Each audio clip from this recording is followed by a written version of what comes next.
We now come to motion number 2 on prevention and suppression of terrorism. I call Minister Tom Tugendhat to move the motion. I believe Madam Deputy Speaker has made her case. I am begged to move that the Counter-Terrorism and Security Act 2015, risk of being drawn into terrorism, revised guidance, regulations 2024 be approved. Excuse me, Madam Deputy Speaker. This instrument, which was laid before Parliament on the 7th of May 2024, relates to Prevent in Scotland. After the approval of both chambers last year, the Prevent duty guidance for specified authorities in England and Wales came into effect on the 31st of December 2023. Prevent, as many honourable and right honourable members will know, is one of the pillars of the contest strategy, the United Kingdom's counter-terrorism strategy that indeed has been replicated around the world. The aim of Prevent is to stop people becoming terrorists or supporting terrorism. It also extends to supporting the rehabilitation and disengagement of those already involved in terrorism. Put simply, Prevent is an early intervention. It's an early intervention programme to help keep all of us safe. To do so effectively, it requires frontline sectors across society, including education, healthcare, local authorities, criminal justice agencies, and the police, to support this mission. This is why we have the Prevent duty set out in the Counter-Terrorism and Security Act 2015. It sits alongside long-established duties on professionals to protect people from a range of other harms, such as involvement in gangs or physical and sexual exploitation. The Prevent duty helps to ensure that people who are susceptible to radicalisation are offered timely interventions before it is too late.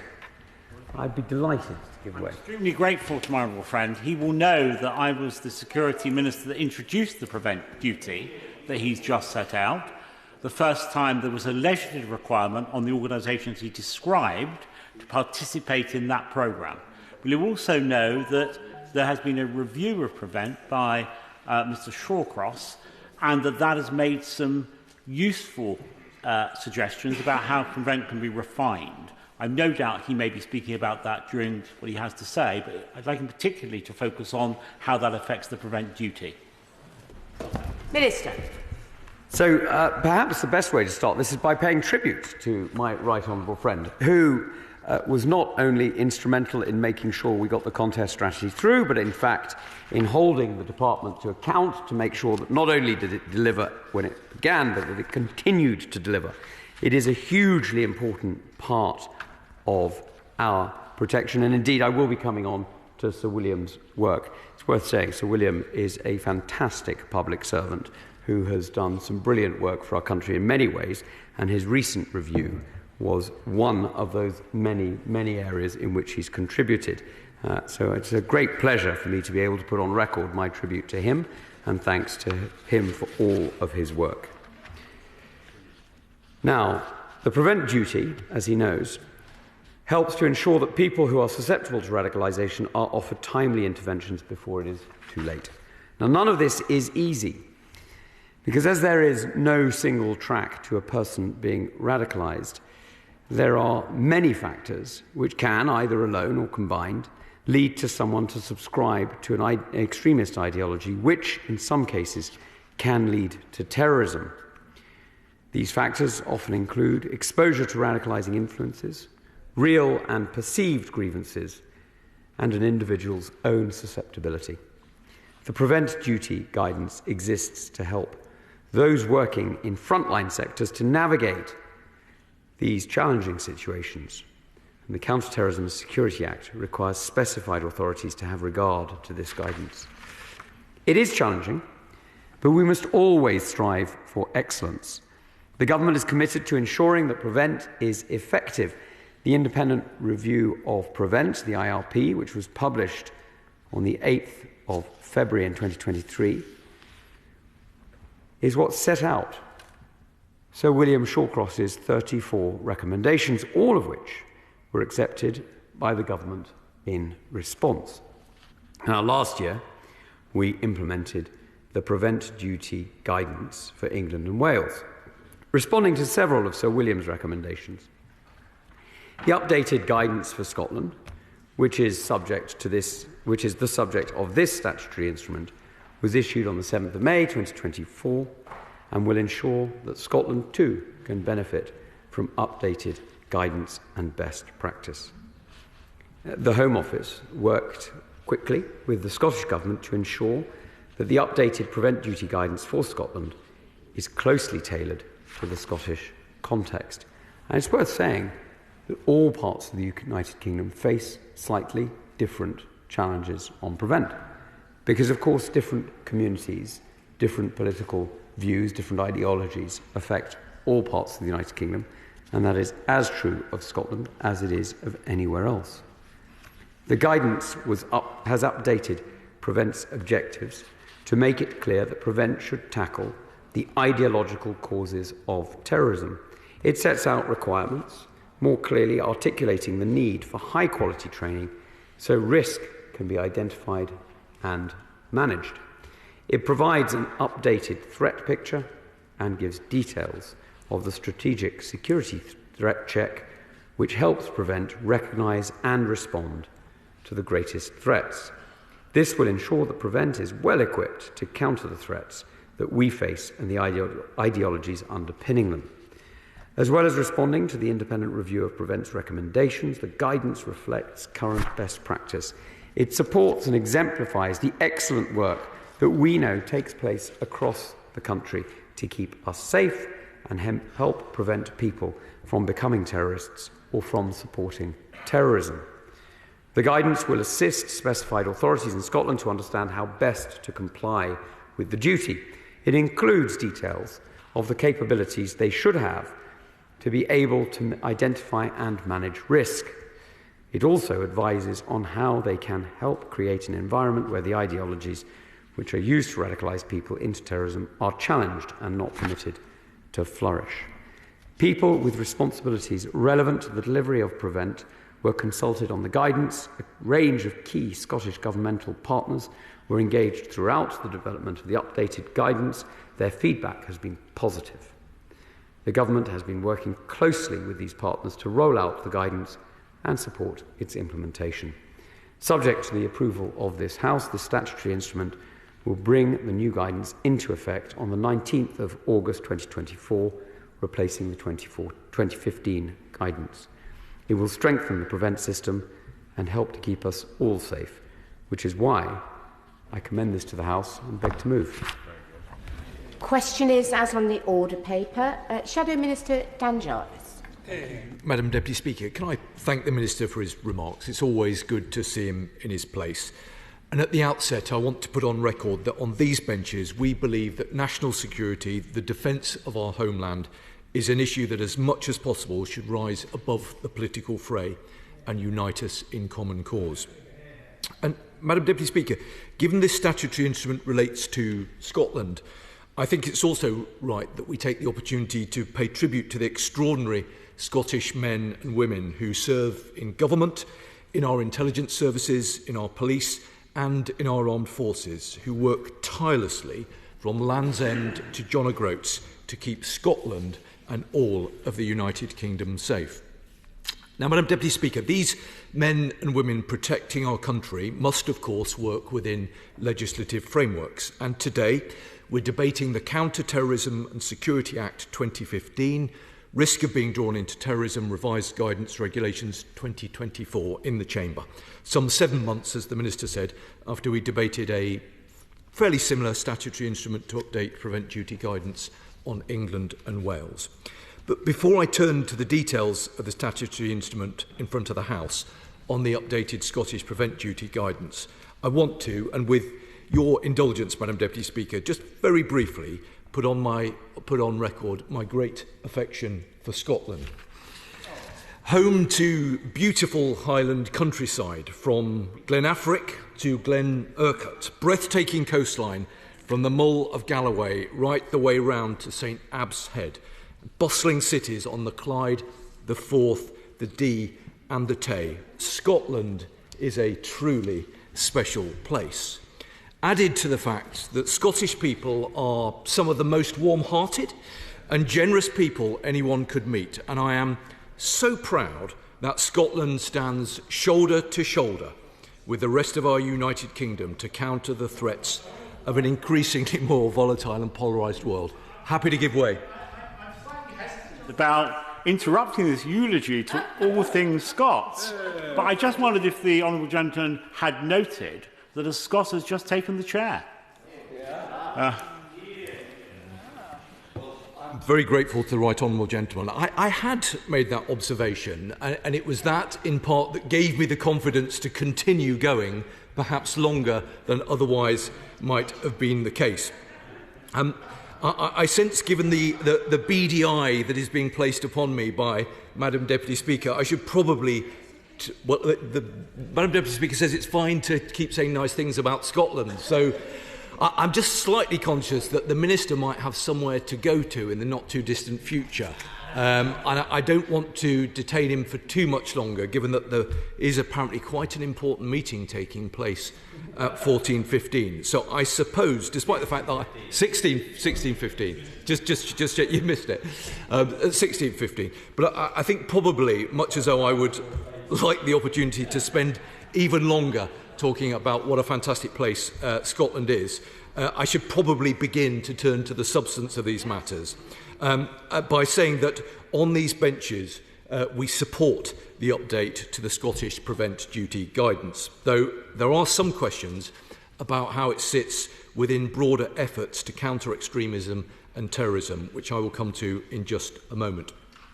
Madam Deputy Speaker, regardless of where in the UK extremism rears its ugly head, it's fuelled by fear and hate and stoked by malign individuals whose motives are abhorrent to the vast majority of decent people in Scotland and in the rest of the United Kingdom. And we have felt the devastation that extremism can cause through terrorist attacks around the world and in our country.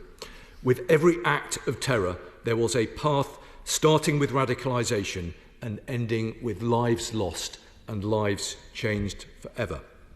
And it is at this point, Madam Deputy Speaker, that I want to take the opportunity, and I'm sure the Minister will join me in doing this, in paying tribute to Figen Murray.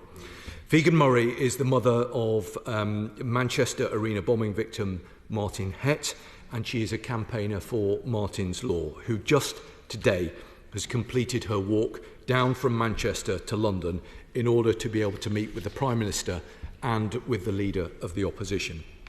The dignity and tenacity shown by Figen remind us all of the painful legacies left by terrorism that are faced by too many people in our country. And that's why Prevent practitioners in Scotland and across the UK need confidence and clarity in Prevent duty guidance, as this guidance should ensure that the right interventions are taking place at the right time to detect, disrupt and defeat extremism wherever it presents itself. Now, these interventions save lives, and we cannot understate the crucial role played by Prevent practitioners. We therefore welcome changes in the guidance to improve the quality of Prevent referrals to multi-agency panels in Scotland through giving clearer advice on how to understand and manage risk, including by having training and risk assessments and including reducing permissive environments as a key theme to tackle the ideological causes of terrorism and broader radicalising influences. These are important steps, as there can never be any excuse for extremist violence anywhere on Britain's streets, or the glorification of any violence linked to any ideological cause. As the extremist threat landscape continues to shift across the UK, there must be full confidence of Prevent's work in Scotland. So, Madam Deputy Speaker, I'd be very grateful if the Minister could seek to answer the following questions. Firstly, since we debated the Prevent Duty Guidance regulations for England and Wales, the Secretary of State for DLUC published the UK Government's new definition of extremism, an update from their 2011 definition that the Scottish Government did not adopt. So, can the Minister outline what discussions he has had with colleagues in the Scottish Government about adopting the new definition? And to what extent can he say if this was discussed as part of a wider discussion on community cohesion at the Interministerial Standing Committee meeting that took place on the 12th of March? Secondly, still touching on the intergovernmental work, Sir William Shawcross, in his review, stated his concern about the lack of oversight and support for Prevent delivery in the Scottish education sector, and recommended that the Scottish Government restructure Prevent in line with the wider UK model. So whilst guidance for higher education institutions in Scotland was published alongside the updated Scottish Prevent Duty guidance, it would be helpful if the Minister could explain what feedback was received from the Scottish education sector ahead of publishing it. And what will the next steps be with the Scottish Government regarding Prevent and the Scottish education sector? Furthermore, Sir William said in February this year that ministers had ignored some of his key recommendations. Has the Minister discussed these concerns with Sir William?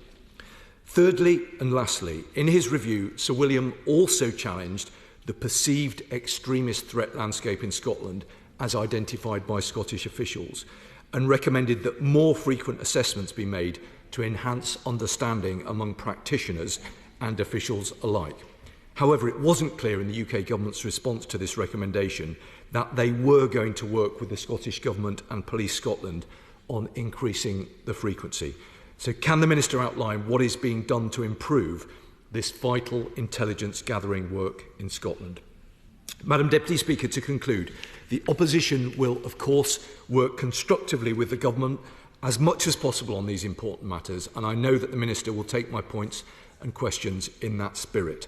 All of us on this side want to ensure that the Scottish public and the wider UK is spared from the terrors of extremism and shielded from the depravity of terrorist violence, and we will work closely with the UK and Scottish governments to ensure that they succeed in that vital task. Thank you. Alison Thewliss. Thank you very much, Madam Deputy Speaker, and I thank the Honourable Gentleman, the Labour Frontbench spokesperson, for his kind words about Scotland. I was rather worrying he was going to go on so long, because then I might not get back to Scotland this evening with the length that he was going. In responding to this statutory instrument today, I very much welcome the engagement that the Home Office has had with the Scottish Government and with partners and organisations in Scotland. We have been able to tailor Prevent to the Scottish context, and it is important that we do so because some of the threats that we face are not quite the same, and that has been acknowledged. I would also like to take the opportunity to thank Figan Murray for all of her work and advocacy that she has done following the Manchester Arena bombing, and ask the Minister for any update he can give on the proposed legislation and what the status of that is, because I think we would all like to know what exactly the Government is planning for that. And in that light also, I want to pay tribute to Ailey MacLeod from Barra, who also lost her life in that bombing, and to remark of the wonderful work that the Trust in her memory does to develop youth music as a lovely legacy from something that was so terrible. The Scottish Government has tailored Prevent to emphasise early intervention safeguarding and the prevention of people from becoming alienated or isolated, with the aim of reducing vulnerability and increasing resilience to those toxic extremist narratives. And according to the review done, Understanding Extremism in Scotland, the research findings which were published July last year, stakeholders, public sector practitioners and members of the public often found it difficult to articulate a precise definition of the concept when asked to. Definitions of extremism were often depicted as views or behaviours which are in opposition to societal and cultural norms, values and morals, and the use of advocacy of violence to promote a viewpoint or in pursuit of a particular aim were also a common feature of the definitions found in this research. But broadly in the research that was done, public sector practitioners felt that because there are smaller ethnic minority populations in Scotland compared to England, the response is slightly different. People may feel less marginalised in Scotland, less susceptible to some of those messages, and less vulnerable to radicalisation. And I feel that I would be negligent in doing my work if I did not mention also the concerns that have been raised about Prevent more widely. And I met with Amnesty a few months ago, who had concerns in the report that they produced on Prevent. They were worried about some of the very extreme examples of where Prevent had gone horribly wrong, where people had ended up being stigmatised, where people who had particular neurodiversity or learning disabilities had sometimes been caught up in Prevent. So could I ask the Minister, what safeguards is the government putting in place to safeguard against these awful things that have happened to people, and the impact that that then has on their life and their ability to carry on with their day-to-day business? Because people who are no threat should not end up in Prevent because of some misunderstanding by somebody who has the right to report them. And I would reflect also about the wider concerns that I have about the Walney report, about some of the comments made by the Secretary of State for Levelling Up earlier on this year, which some in the community felt as though they were being stigmatised, where they did not deserve to be so. And I worry that perhaps their involvement in groups may see them push towards radicalisation or push towards Prevent, when of course they should not be. We should try to be drawing people away from being stigmatised rather than increasing that. I'd also like to repeat some of what I had said earlier, that we should think about in our definition of extremism, far-right extremism, because it is a serious worry for me and for many others. We should be concerned about extreme British nationalism also. And lots of the people that come after me on social media have Union flags in their profiles. They are not any other kinds of extremists. They are very definitely British nationalists who come at me because I believe in independence for my country. Those people should also be acknowledged within the report. I also encourage the Minister to go further on misogyny and incel extremism also, because that is a very clear and definite threat to women. And our young people are at very severe risk of being radicalised, are already being radicalised. And as the mother of a teenage boy, it worries me deeply the kinds of things that teenage boys see on their social media feeds, and ask the Minister to do more about that on the Prevent strategy. The Scottish Government will continue to work with the UK Government on Prevent, developing necessary guidelines, cooperating with anti-terror policing and tackling extremist violent threats wherever they reside.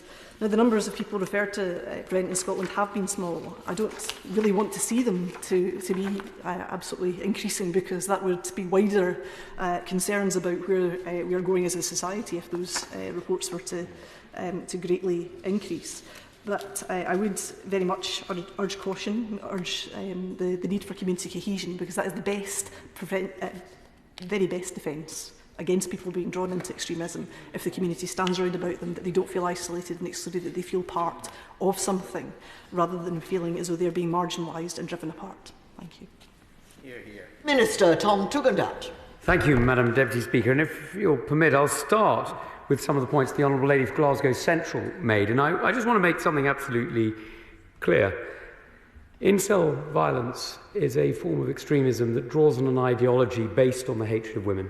It is completely unacceptable, and it sadly has led to terrorism, not just here, but in other parts. It is utterly vile, and it is as serious and as pernicious as any other form of terrorism or any other form of extremism. Not quite as prevalent as some other forms, and that's to be welcomed, but that's only going to be possible to be kept down if we, as she says, include people in our community and make sure we cut off those routes to hatred before they emerge and become passages.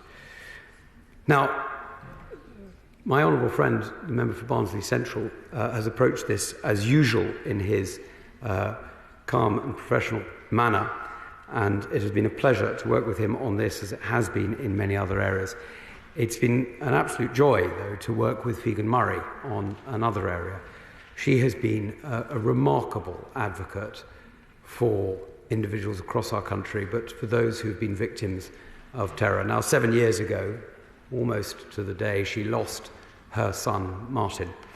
And I know we all pay enormous tribute to her for the dignity and the professionalism with which she's approached her campaign, one which has led to an awful lot of support, including from the Prime Minister and others as well. And so I'm very grateful for his approach on this. Sadly, I can't offer any updates at this stage.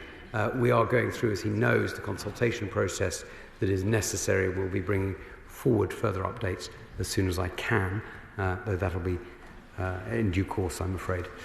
He raised an interesting question about deluxe conversation with the Scottish Government. He'll forgive me, but I'll have to leave the deluxe secretary to speak for himself on that. I'm not aware of his conversations. I speak regularly to the Scottish Government about these areas. Some of them are reserved matters. As he knows, national security is a reserved matter and therefore the responsibility of the UK Government.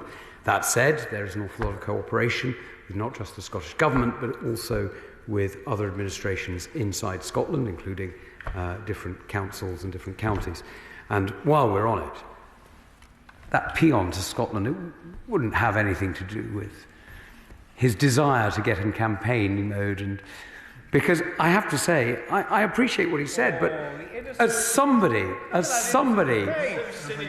who took the decision to throw himself out of aeroplanes in the south of England rather than to join a great and glorious corps training in Arbroath, I mean, just a very, very strange thing to have done for somebody who claims this unbelievable love for the North.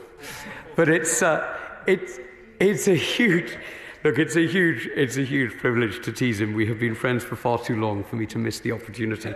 But it is always a pleasure to be in Scotland, and it is always a pleasure to see the extraordinary achievements that are made by the Scottish people, not just in this area, but in many others. And this is one of those areas where I just want to pick up on something, because he spoke about the way in which Scotland is dealing with these cases. And I want to pay an enormous tribute to those who are gathered together in Gartcosh. And the reason I say those who are gathered together is because there's over 20 different agencies. Everybody from Police Scotland and MI5 through to HMRC and various environmental agencies as well. And it's absolutely extraordinary to see what they brought together, because it's a real power centre, not just for keeping Scotland safe, but actually for fighting crime and fighting disorder all across the United Kingdom. They are a fantastic resource and really, really impressive. They're also, I should say, if we're going this paean to Scotland, I should also say that the head of MI5, whose Scottish tones have informed me of some of the worst abuses of humanity in this country, demonstrates the level of commitment that many have. And I should just place on record my extreme gratitude to all the officers of MI5 and, of course, of the Counter-Terrorism Police and the National Crime Agency, who do a huge amount in keeping us safe alongside the territorial forces, whose work is absolutely essential. But none of that would work unless there was the underpinning.